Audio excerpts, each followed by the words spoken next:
everyone, Happy New Year. Welcome back to Cottoverdi. My name's Annette and this is my first vlog for 2024 and I am really looking forward to our gardening season here in the UK. We have got so many plans for the garden. I mean, we always do. Us gardeners always have ideas in our head that we want to see whether they're going to work in the garden. Anyway, today I thought I'd bring you along as I do a bit of tidying up, and also I plant some snowdrop bulbs rather than in the green.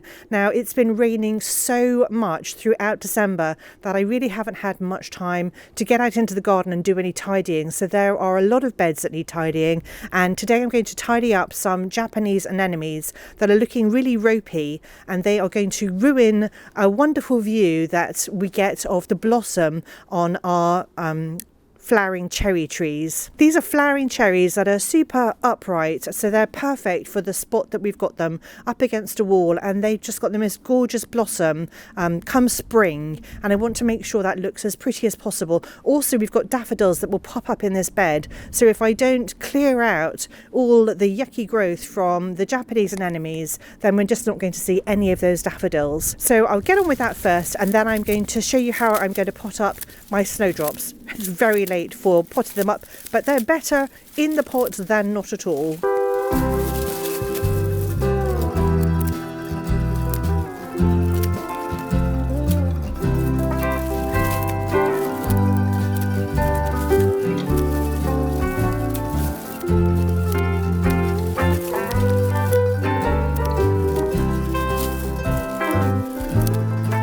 So with the Japanese anemones, I just take them right back down almost to the ground, and in fact I could possibly divide these this year.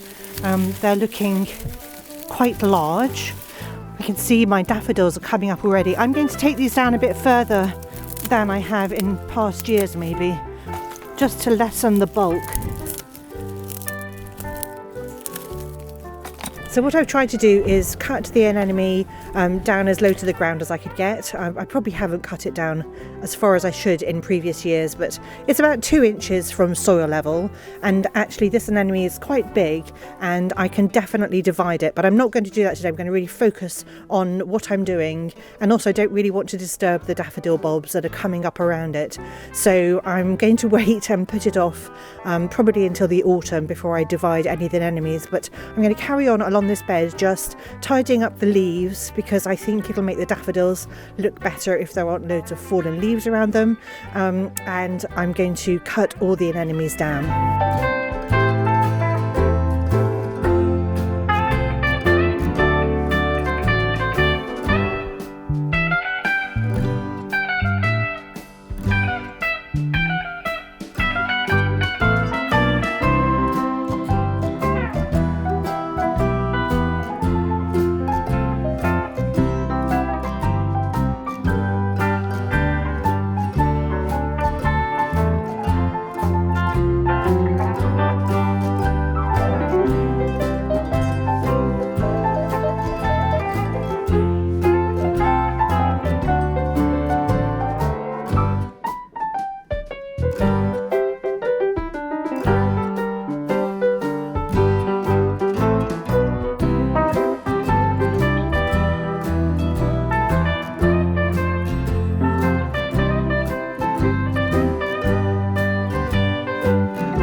So it's all cleared up.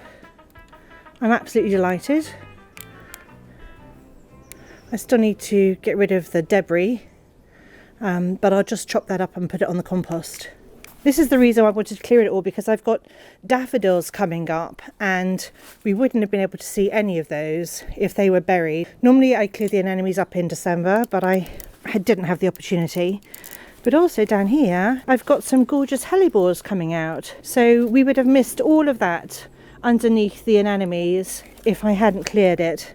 And where there were new shoots coming up, I left those, so I didn't chop them back. But I've got loads of foxgloves that were being eaten by slugs and snails, and they'll be able to come up now as well. I found some snowdrops in the garage waiting to be planted. I should have planted them in the autumn.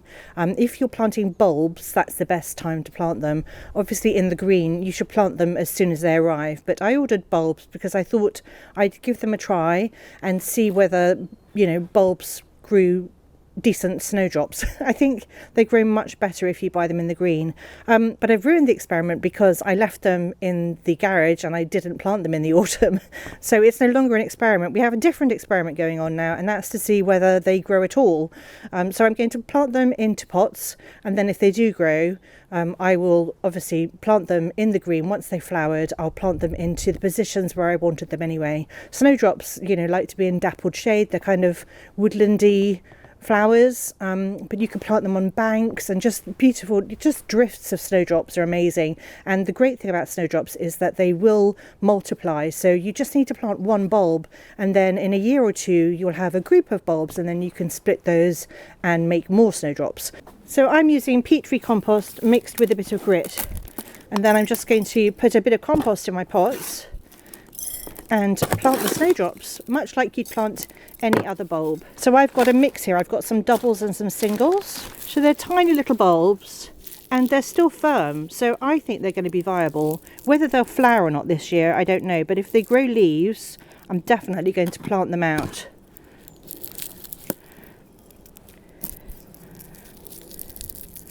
I actually don't think that's enough compost. I don't want to plant them that deeply.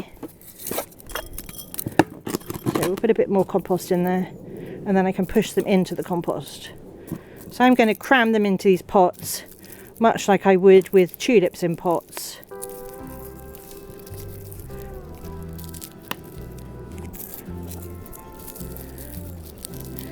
If they felt at all soft or dried up or anything, then I probably wouldn't plant them, but they feel okay to me.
that's it for today. I've tidied up the bed that I really wanted to tackle, and I've planted up the snowdrops. Fingers crossed that I get some snowdrops this year and then I can plant them out in the garden.